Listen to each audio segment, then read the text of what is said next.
যে লোকটার বিরুদ্ধে প্রতিদিন বাজেভাবে কথা বলে সেই লোকটার নাম শেখ মুজিবুর রহমান। তার সম্পর্কে বাজে বাজে কথা বলে মুজিববাদকে লাথি দিয়ে ফালাইয়া দিমু বা উত্তরের সংবিধানকে ড্রেইনে ফালাইয়া দিয়ে আমরা নতুন সংবিধান করব, নতুন দেশ করব, তাদেরকে আমি বলতে চাই ইতিহাসের দৃষ্টিতে শেখ মুজিবের স্থান কিন্তু এমন একটা জায়গাতে, আমি আর আজকে বললাম না, শুধু বলে রাখলাম শেখ মুজিবের এই তর্জনীটার শক্তির সঙ্গে তোমরা যারা এসব করছো ইতিহাসে কিন্তু তারা কলঙ্কিত হবে এবং এই তর্জনীটার একটা আঙ্গুল নড়ানোর ক্ষমতা তোমাদের নাই শেখ মুজিবের ইতিহাসে। আমি তো দেখছি যে তোমরা তো কেউ কেউ ছাত্র, প্রায় সবাই ছাত্রলীগ করতা, নাকি ছাত্রলীগে তোমরা অনুপ্রবেশ করেছিলে। এখন যা তোমরা করছো তাইলে এটা কি করছো?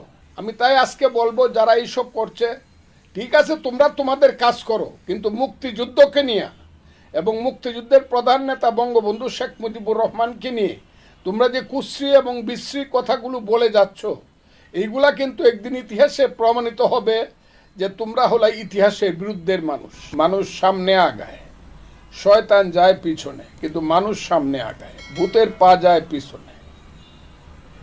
তারা দেখলাম পিছনের কথা নিয়ে খুব টানাটানি করছে এবং জানা হলে এই দেশের জন্ম হতো না।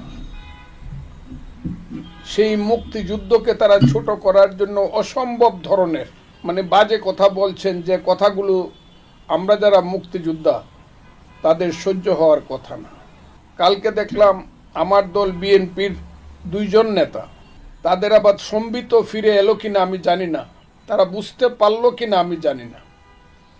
তো বুঝতে পারলে আমি এত খুশি হব যে তারা এখন আমার দলটা কোন জায়গায় আছে। একটা চক্রান্তের বেড়াজালে বন্দী হচ্ছে বিএনপি আমি মনে করছি, কিন্তু তাদের নেতারা যতটা বোঝা দরকার ততটা বুঝছে না। দূরে থেকে মূল নেতা যিনি, তিনি বুঝতে পারলেও তাদেরকে সঠিকভাবে পরিচালনা করতে পারছে না বা তারা সঠিকভাবে পরিচালিত হচ্ছে না। তবে কালকে দেখলাম রিজভী সাহেব বলছেন, সত্য 2-1টা কথা বলছেন, আবার গলা কখন ছোট হয়ে যাবে আমি জানি না। মির্জা আব্বাস সাহেবও বলছেন। তবে তাদের মনে রাখা উচিত ইরানের বিপ্লবটার কথা।